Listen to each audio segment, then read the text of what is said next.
an armored car vanished during a routine stop. Carrying nearly $1 million, it was supposed to be impenetrable. Investigators didn't know if the driver was involved or if he had been ambushed. FBI agents and local detectives began to suspect a group of former law officers in the heist.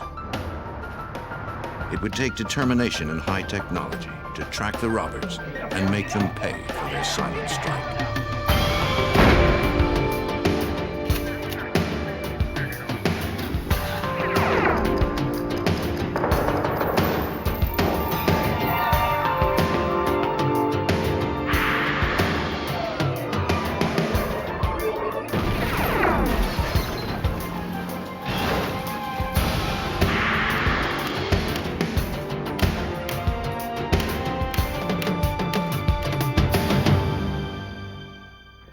Money may not be the root of all evil, but for some men, $1 million is enough to justify murder.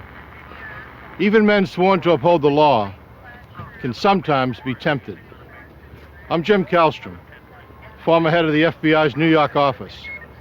When robbery turned to murder, the FBI would discover that a killer might be among them. The Arrowhead Mall, Glendale, Arizona. November 28, 1994.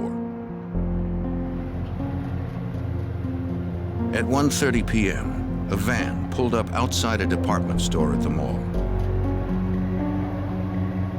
It was an unmarked, fully armored Wells Fargo vehicle. Several companies use these customized vans since they are less conspicuous targets for robbery.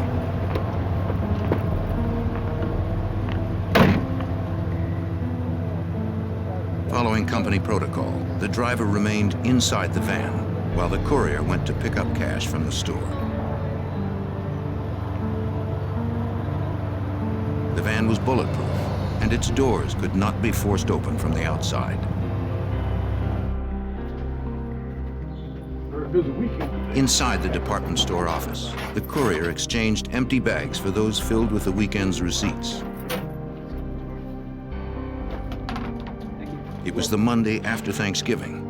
The cash pickup followed the busiest shopping weekend of the year.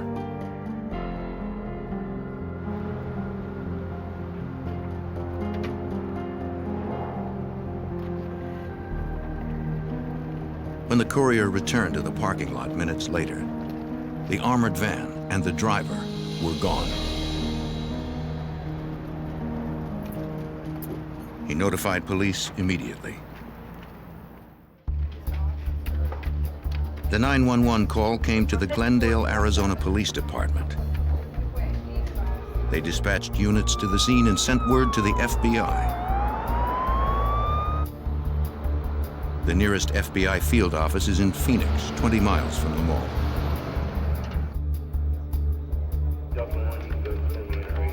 Because the money in the van was federally insured, the FBI opened a case. Agents headed out to the scene. Glendale detectives arrived at the mall first. They began interviewing the courier. He said he had been gone only 4 minutes when he discovered the van and his partner, John Magosh, had disappeared. The courier estimated the amount of cash, checks, and coins in the van to be just over $1 million. Detectives interviewed others at the mall. None reported seeing or hearing anything unusual.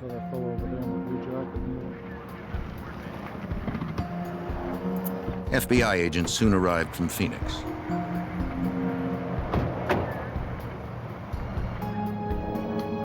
Evidence technicians had processed the area. Where the van had been parked, they found a cigarette butt and a pair of broken eyeglasses. The courier confirmed that his partner was a smoker and said the glasses looked like those Magosh needed when he drove.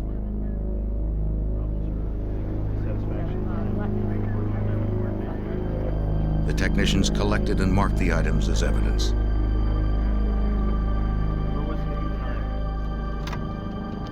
David 44 to David Detective 41. Tom Clayton is a senior investigator for the Glendale Police Department. On the 211 10-4. And I think the first thought when we saw the van missing was the driver took off with the money and was going to leave town. We also considered somebody could have robbed him. With the glasses laying there, we weren't sure if it's, is it a setup or did something really happen. We explored every possibility we could think of. Okay, van was Supervisory Special Agent Stephen Chenoweth, now retired, was the lead for the FBI. in increments going outward, so how do you think best to do that? The investigators organized a search for the van and its driver, believing that whoever took the van would abandon it soon in favor of a getaway car.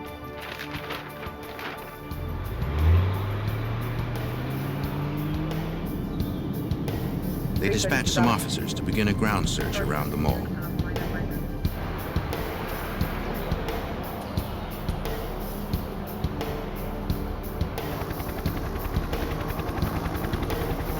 Pilots from the Arizona Department of Public Safety conducted an aerial search.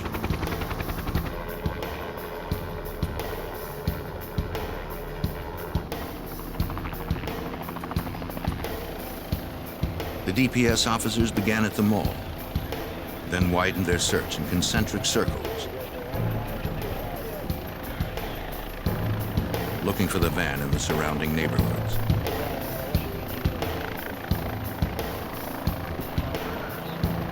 Whenever they spotted a white van, they radioed ground units to follow up.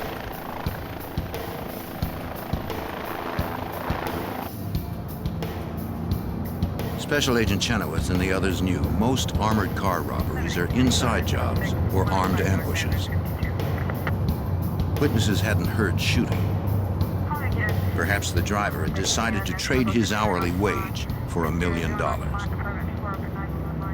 And certainly, the van is supposed to be locked and the driver inside, and therefore inaccessible.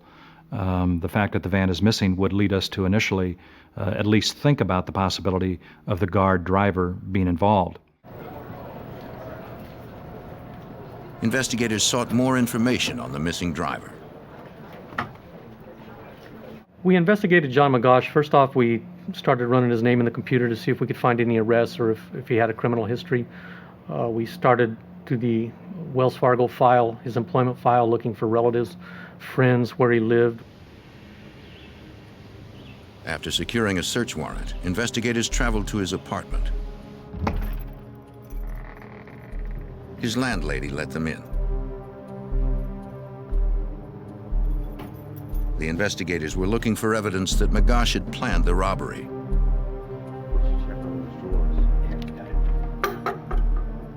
The apartment appeared undisturbed. Nothing indicated he had planned the robbery or that he was ready to leave town. Do you know who this is? Yes. That's Lisa Jones. Detectives learned that Magosh had a daughter living nearby in Phoenix. Does she live here? All right. Does she live here? Determining her address through DMV records, they went to interview Glendale her. Police. Detective Meyers, Detective Clayton. Can I talk to you for just a moment? Magosh's daughter described her father as Do you have honest any and idea where he stable. might have gone or who he might contact other than yourself? He took his job seriously. Police found others who said the same. Magosh had no criminal record. Well, right now, your father and the officer Detectives are- began to consider the 61-year-old grandfather not as a suspect, but as a victim. Maybe able to locate him or something. John Magosh had a good reputation. We talked to family, friends, relatives, co-workers. He was a person that did not have a lot of requirements in life. Money wasn't a big concern. Based on the background we did on him, we didn't believe he was going to be involved in the crime. With Magosh eliminated as a suspect, the investigators were back to square one. They needed the public's help. Certainly, when you don't have eyewitnesses, you try and put as much information out in the form of press releases, newspaper articles, things of this nature, in hopes that it would reach somebody that maybe saw something that otherwise had not heard about it. That afternoon, the FBI and Glendale police held a press I want to give you an conference. update on bank heist outside the mall earlier. We do They released photos and descriptions of the missing van and driver. As of yet, we have very little. Anyone who had seen John Magosh or the Wells Fargo van was asked to contact the FBI. Investigation without assistance. A reward of $60,000 was posted for any tip leading to the recovery of the money and the conviction of those involved. Anyone who may know where the van is at this point. Hours later, a 911 call came in from a church in Sun City, Arizona, just outside Glendale.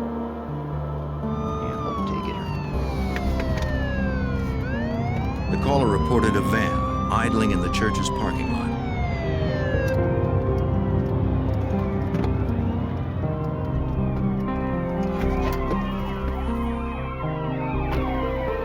Parishioners arriving for a Monday night bingo game noticed the van, which fit the description in the news reports. License plates and serial numbers confirmed it was the van missing from the mall.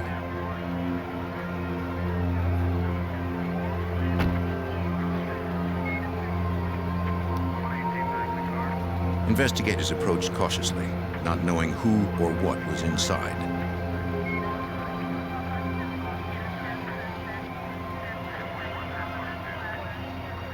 No one was in the driver's seat, but investigators could see the outline of a body on the floor. They tried to open the van, but the armored vehicle was impenetrable, even to the agents. The engine was going, it was locked, and a cursory examination initially of the inside disclosed the body lying in the center. In order to gain access to the van, of course, we had to call the armored car company.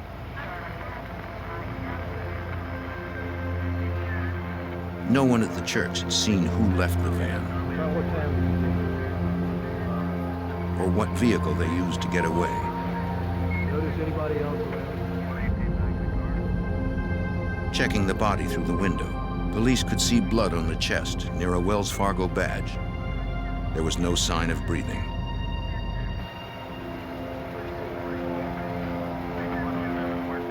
Authorities believed John Magosh had been killed during the robbery. There were no bullet marks on the van's exterior, no broken glass, and no sign of forced entry at the doors. Whoever had hit the van knew what they were doing. An armored car robbery is a pretty sophisticated crime, and it takes a lot of detailed planning. And so we knew after finding the van and finding the body that we were up against probably some people who had thought this out very well, planned it extensively, and certainly would not stop at murder in carrying this out.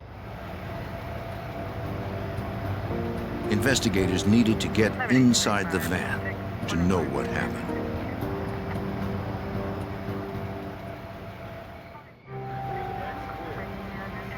On November 28, 1994, the FBI and Glendale, Arizona police investigated an armored van hijacked from a mall and abandoned in a church parking lot in nearby Sun City.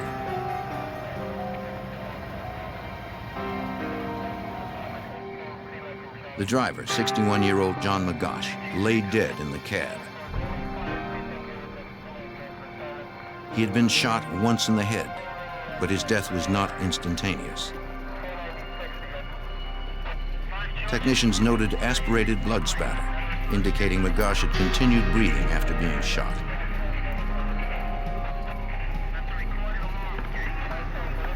Technicians lifted many latent prints from money cabinets in the van's interior.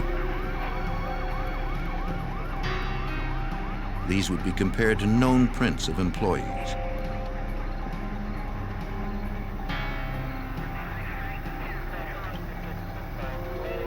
No foreign prints were found.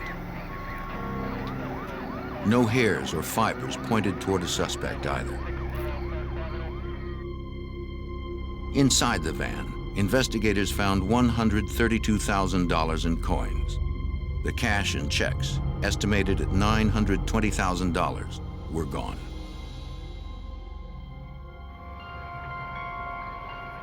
The details of the crime suggested that there had been several violent criminals, according to Special Agent Stephen Chenoweth. After looking at the van, we knew that we were probably dealing with certainly more than one person, because this would be very difficult for one person to accomplish. So we knew we were looking probably at least two or more, and very vicious and violent people who certainly would not stop at anything in order to obtain their goals, which was the money located inside the van. To Glendale Detective Tom Clayton, the placement of the van outside Glendale city limits spoke to the criminal's understanding of police procedure. We believed they dumped the van in Sun City to get it out of our jurisdiction into another one, to complicate the investigation and communication of police agencies, maybe hoping we would not be able to link the two things together right away. During the autopsy of the armored car driver, the medical examiner retrieved several small bullet fragments from the left side of the victim's head. The fragments were too damaged to determine the make of the murder weapon. It seemed like a small caliber, perhaps a .22. The medical examiner found no powder burns on the victim's head. This meant he had been shot from a distance.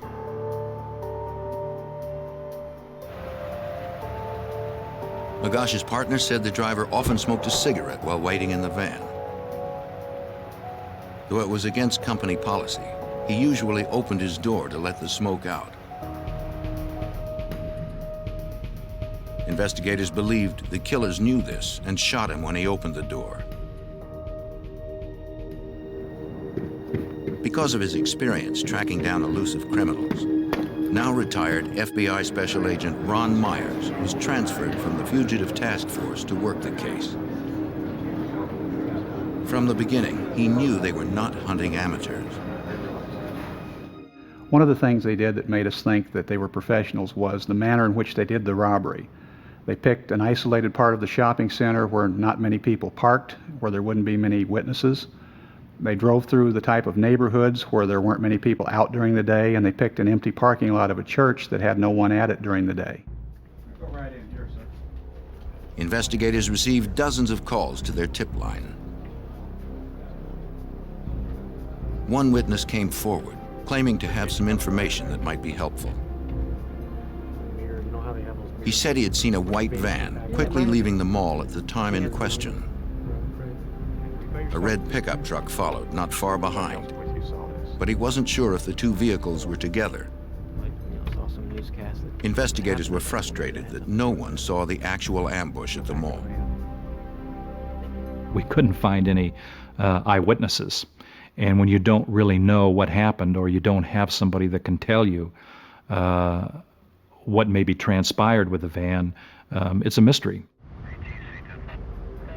With no other solid leads, investigators canvassed the neighborhoods between the mall and the church. Perhaps someone there had witnessed something. They almost got ran over. Edward Morgan, a resident of Sun City, recalled that he had seen the van.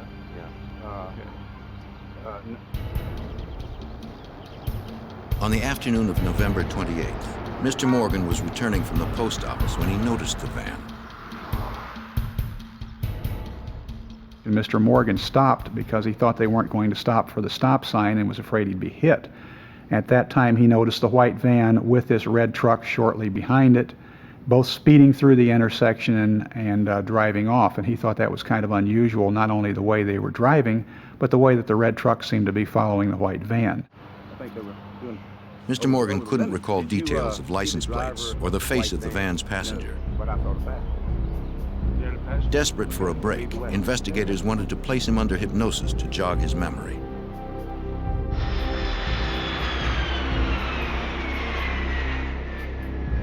Morgan agreed to travel to Texas with the investigators. Mr. Morgan, you should be feeling very There they met with a forensic hypnotist. Perhaps under hypnosis, the Yes. witness could remember more details about the incident. Statements made under hypnosis cannot be used in court, but some police Young man. agencies find it to be a helpful investigative tool. Under hypnosis, Morgan returned to the events of November 28th. He recalled the white van and the man in the passenger seat. Investigators now believe there were at least 3 people involved in the heist, 2 in the van and 1 in the red truck. When asked about the truck's license plate, Morgan was able to remember a portion. 237. It wasn't much, but it gave investigators a start. We had to go to the Department of Motor Vehicles to run all combinations of those license numbers, and that produced several hundred possible vehicles because Arizona does not have color on their motor vehicle registration. So we knew we were looking for a particular type of truck, but from looking at the motor vehicle registrations, we didn't know what color they were on the registration, which meant we had to do interviews of everybody on the list. Investigators eventually tracked down hundreds of truck owners. Each was interviewed, but no suspect emerged.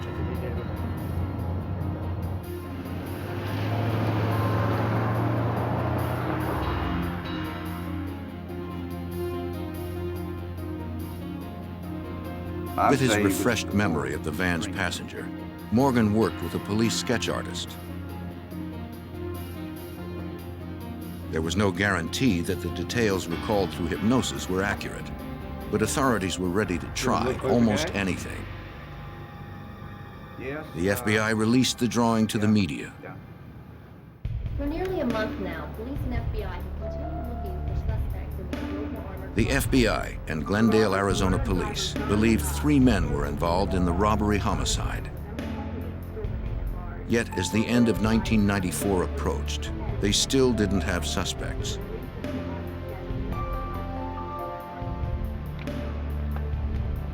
It began to look like the killers might never be found. Martha, do you have the TV on? But the investigators did not know that the suspect in the composite sketch had been recognized. Can you call me back? Call me back in like 10 minutes. By December of 1994, a month after the deadly hijacking of an armored car in Glendale, Arizona, the investigation had stalled. Investigators believed at least 3 people pulled off the heist. They had a composite sketch of one and little else.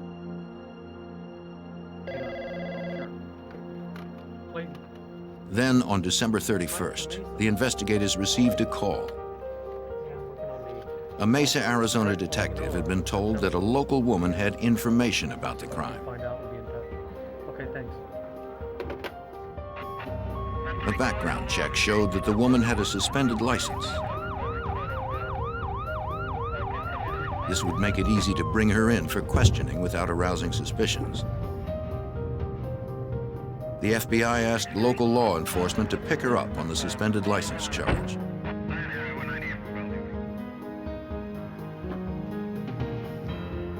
We understand that you were driving under... The investigators asked the woman if she knew anything about the armored car robbery in Glendale. She claimed that she didn't have any real information, but she knew someone who did. We talked on the phone just a few days ago. Could you write it down for us? She told investigators that her friend, Judy Espinoza, had talked to her after the news reports of the robbery. Looks just like him. Espinoza suspected that her boyfriend might have been involved. Are you watching it? Right. Right, they're saying he might be connected with the armored car. The woman told the investigators where Espinoza worked. The investigators spoke with Espinoza. Good afternoon, Miss Espinoza. I am... They asked her about the robbery, reminding her that interfering with a federal investigation was itself a crime. She agreed to answer their questions. She explained that her boyfriend, James Greenham, who went by the nickname Yoda, had asked her what she would do if he held up an armored car and suddenly had a lot of money. She told FBI Special Agent Ron Meyers that Greenham sometimes worked as a bounty hunter and was usually broke. Jim never had a dime, but the day of the robbery, he came home that night, told her he had to kill somebody, and he had plenty of cash on his person. She told us that Jim did his bounty hunting with a guy named Tim Ring, and that she had been over to Tim Ring's house and noticed several new all-terrain vehicles, jet skis, a new motorcycle, and Tim had made a comment about how she'd never know how much money was in that garage. The information was good, but it was only hearsay. Investigators needed more solid evidence. Espinosa had kept several rolls of coins that Greenham had given her.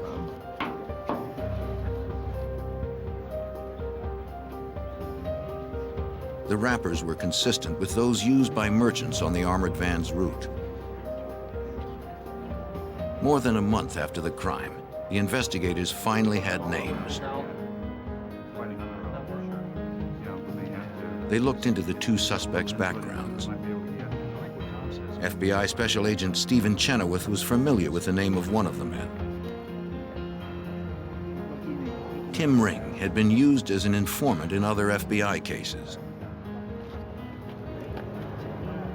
We had paid him for some information that he had furnished us in the past, and you know, in order for us to get information from informants, you aren't dealing with priests and with you know good people. You're dealing with bad guys out there, and Ring's a bad guy. And when you're ready, focused, squeeze the trigger. Tim Ring and James Greenham had worked as prison guards in Phoenix and now worked bounty hunter jobs together. Front sight or through the crosshairs. Both had many hours of firearms training. Any questions? Okay, Joan. Ring was an expert marksman. Fire when ready.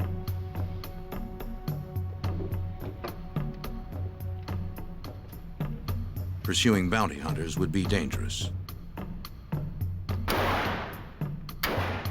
The fact that these suspects had law enforcement training in their background made the case pretty difficult.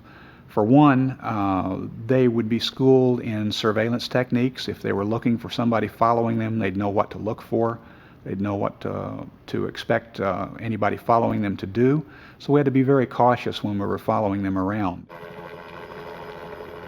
The FBI and Glendale police began 24-hour ground and air surveillance.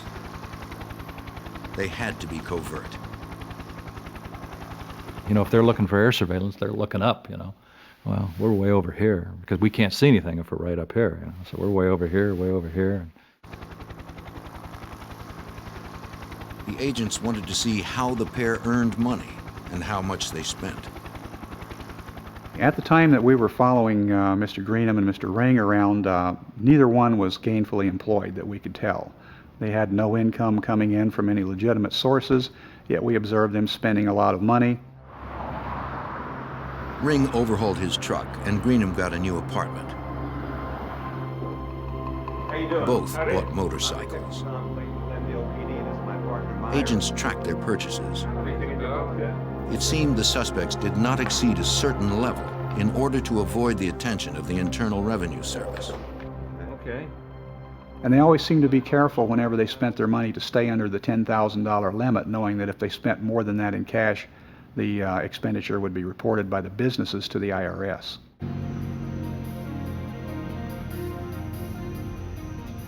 Investigators continued tailing Ring and Greenham, building a list of associates. They photographed everyone the suspects met. They still didn't know who the third partner was. Glendale detective Tom Clayton hoped surveillance would spot the three meeting somewhere. We would watch them go to restaurants where they would meet. We would see them go to strip clubs where they met a couple dancers that they knew.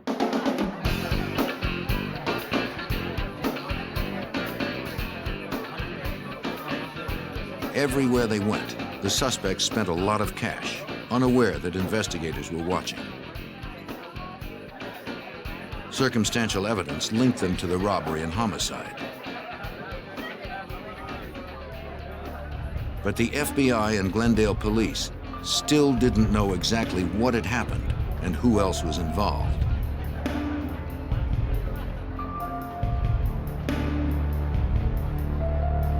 Somehow, the investigators had to get inside the bounty hunter's shadowy world.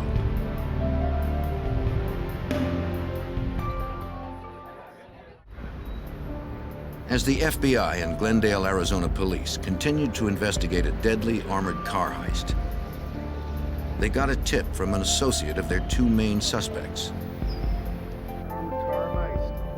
Bounty hunter Michael Sanders said that he had cased armored cars with two other men. He believed those men did the Glendale hit without him. Angry at being cut out of the deal, he decided to talk. He gave FBI Special Agent Ron Meyers a lead on the third perpetrator. Sanders came forward to tell us that he thought that Tim Ring and Jim Greenham were involved in this armored car robbery, and that an ex-Phoenix police officer named Fergie, who worked for a camera shop in the Paradise Valley Mall, might be the third man. Investigators needed to identify Fergie. So what we're gonna do is They reviewed their case set up all photos. tonight, try to take some pictures and get, watch for that guy there too. Surveillance teams had watched Ring and Greenham meeting with a bearded man who drove a Camaro. The car was registered to William Ferguson. The money and then Since Sanders said Fergie was an ex-cop, Glendale detective Tom Clayton checked the personnel records of the Phoenix Police Department. as we investigated William Ferguson's background, we found he retired at 20 years from the Phoenix Police Department, and his retirement was precipitated by some disciplinary problems. Investigators began surveillance on Ferguson. They saw that the ex-cop met often with the other suspects and was also spending a lot of cash. Agents believed they had identified the three men responsible for the robbery and murder. The investigation was affected by the three suspects having law enforcement training because we knew that they were going to cover evidence, and they were also known to have firearms training, which made them dangerous to the surveillance officers.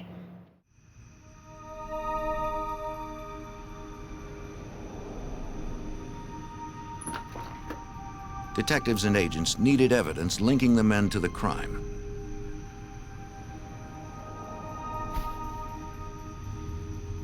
During surveillance, they began trash pulls, confiscating trash bags from the suspects in the hopes that some clues might surface.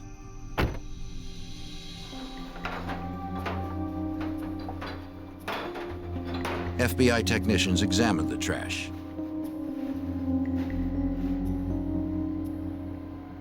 In rings, they found several 3x5 index cards. Each card had notes detailing armored car routes. Analysis confirmed the handwriting was Ring's.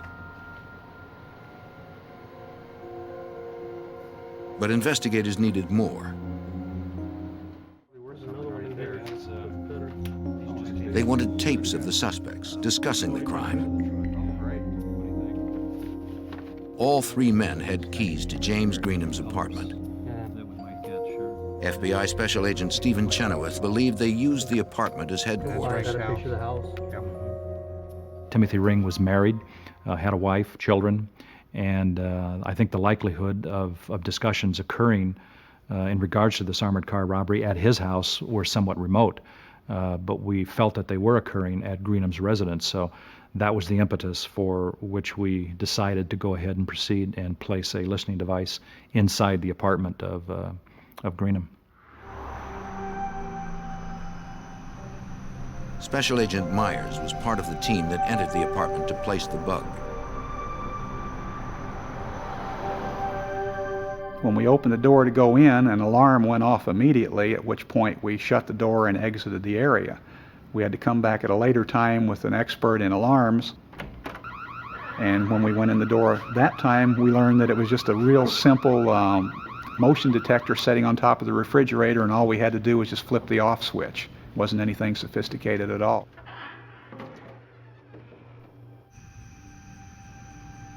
While the team was inside Greenham's apartment, the detective surveilling Tim Ring saw him leave his house.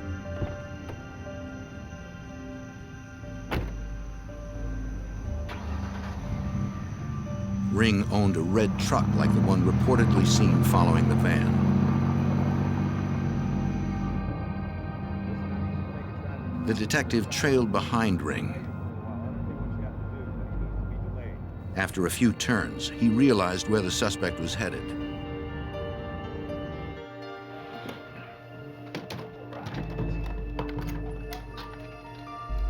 Agents were still in the apartment.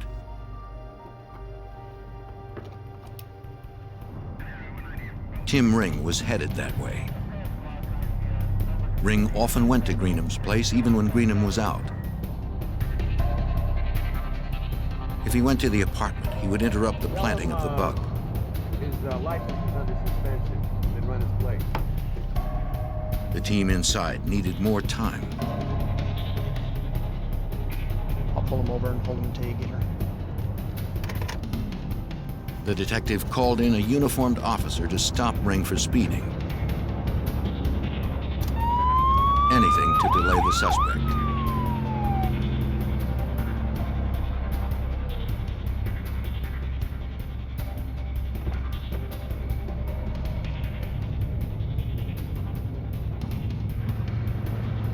Good evening, sir. What's the problem? The officer lectured Ring on the dangers of speeding. Detectives wanted to keep him busy while the team finished at the apartment. Let's go, gang. They're on their way over. Okay, put everything away. Let's get this thing back. They made it out just before Ring arrived.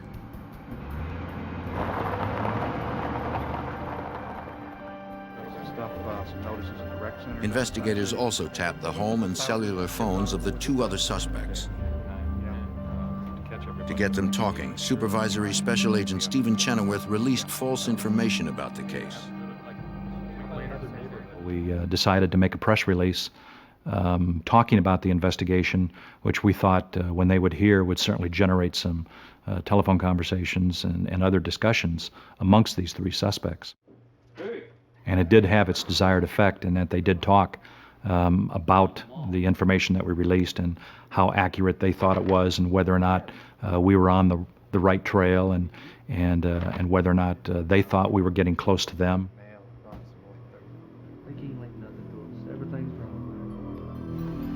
As the suspects talked, the investigators listened.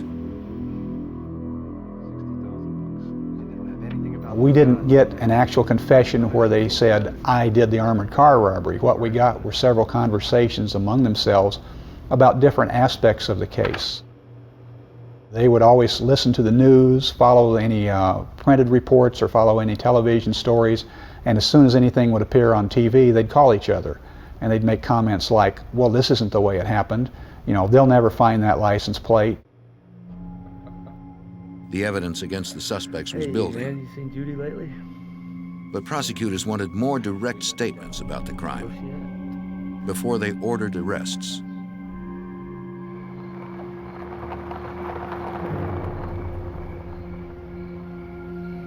Investigators provoked the suspects one more time.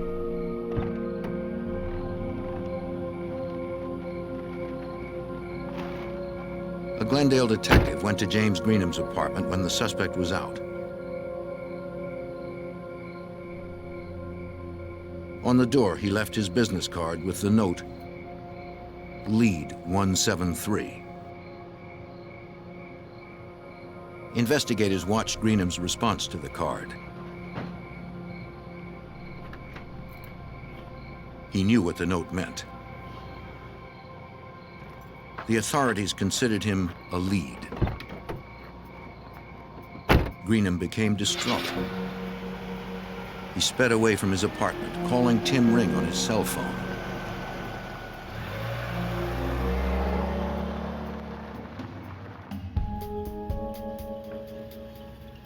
Agents kept watch from an airplane and listened in on the phone taps. Yeah, Tim, man. Listen. Greenham drove out into the desert before stopping. Business card in my door. Look, man, they ain't got nothing on you.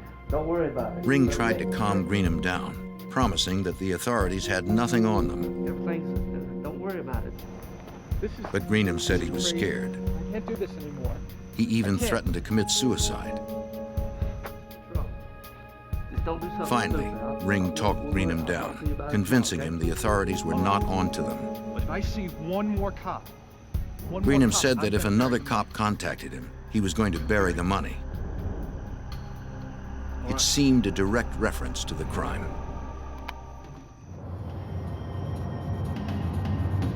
Sam 40. The investigators felt they Contact on finally Unravel had enough suspects, evidence. Greenway and 6th Avenue. Continuing search northbound. They sent units to arrest Greenham and Ferguson. Jim Greenham was arrested by one team. William Ferguson was arrested by another and attempted to resist arrest but was quickly subdued. Tim Ring was lured down to the FBI office on the premise of looking at some photographs because Ring had previously offered to help the FBI try to find who these people were, which we believe was an effort on his part to try and find out what we knew. The FBI agent who had previously used Ring as an informant called the suspect. Ring agreed to come in. On February 16, 1995, Tim Ring arrived at the Phoenix FBI field office. Undercover agents were waiting for him in the lobby. They believed he would not be armed at the FBI office, but they couldn't be positive. To ensure their safety, they needed to surprise him.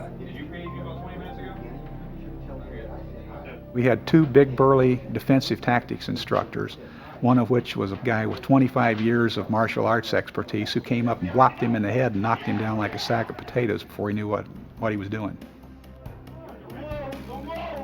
All three suspects were off the streets. Now investigators needed physical evidence to make sure the prosecutions were successful.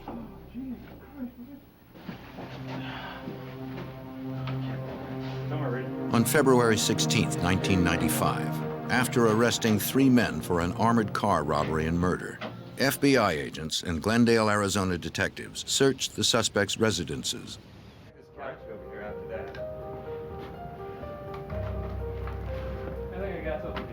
At the house of Tim Ring, suspected leader of the three, they found important evidence. Investigators recovered a note marked with the initials F, Y, and T. Each initial had a number beneath. Like serial numbers from The numbers added up to the amount of cash taken from the armored car. Agents believed F stood for Fergie, Y for Greenham's nickname Yoda, and T for Tim. It was the worksheet the three used to divide the money. In the garage, investigators found a red pickup truck that resembled the vehicle seen by witness Edward Morgan in Sun City. The license plate number, however, did not match the ones Morgan recalled under forensic hypnosis.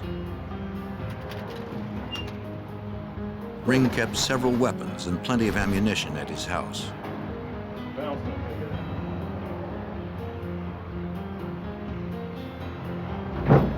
In a duffel bag, agents also recovered $270,000 in cash. Another $64,000 was found at Ferguson's house. We need to count all of it. Nearly $600,000 in cash had been stolen. Noting the money spent by the suspects, investigators found that about $100,000 was unaccounted for. The case against the three suspects seemed solid. FBI Special Agent Ron Meyers hoped the evidence might get one of them to roll. We finally got first-hand information about this crime when Jim Greenham decided to cooperate. Jim Greenham was the only one of the three of them that showed any remorse about what they had done, about how they had killed this driver. Jim decided to cooperate. He told us what happened. He told us all the parts that these individuals played in the robbery.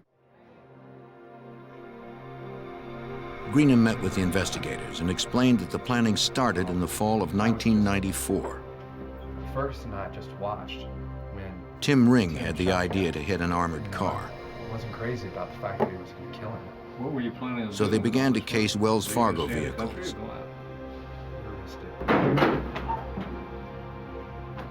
They drove around Glendale, following different trucks and vans on their routes. Where you supposed to be again? Then they zeroed in on the van driven by John Magosh, tailing it for days. They managed to observe this one particular armored car making several stops, and they noticed that every time the messenger would get out to make a delivery, the driver would open the door about 8 inches to smoke and blow the smoke out the side of the door.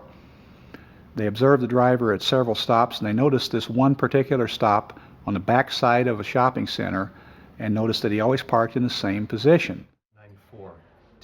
On November 28, 1994, the Monday after Thanksgiving, a day they were sure a lot of money would be in the van, they were ready to strike.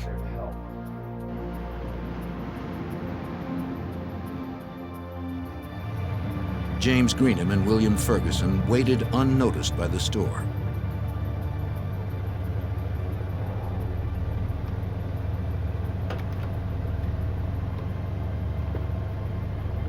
They watched until the courier was out of sight. As if on schedule, Magosh opened the door to smoke. Tim Ring was parked 50 feet away, a stolen license plate on his truck. The expert marksman had a silencer on his .22 caliber rifle, so no one would hear the shot. He aimed through the opening and fired once. The force must have knocked Magosh's glasses to the ground.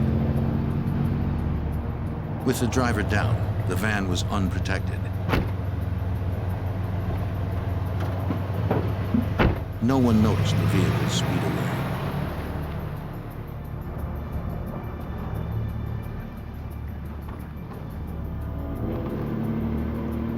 They drove to the church parking lot. It would be empty at that time of day.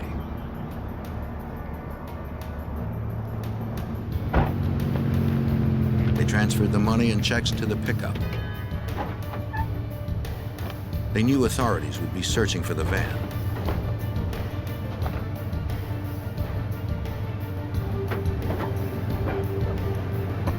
They left most of the coins and went to destroy the checks and other evidence, according to Detective Tom Clayton. They loaded the money into Tim Ring's truck and drove out in the desert, where they separated the money, changed clothes, and burned all the evidence. We buried the license plate. Greenham said they buried the burned evidence and stolen license plate in the desert. And you can take us to where the plates are buried? Yeah.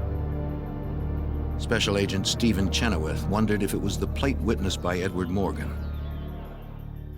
We went out there and actually found the location and then dug it up and found that the 3 numbers actually on the plate did in fact match those that were given to us by Mr. Morgan. So he was actually right on his information.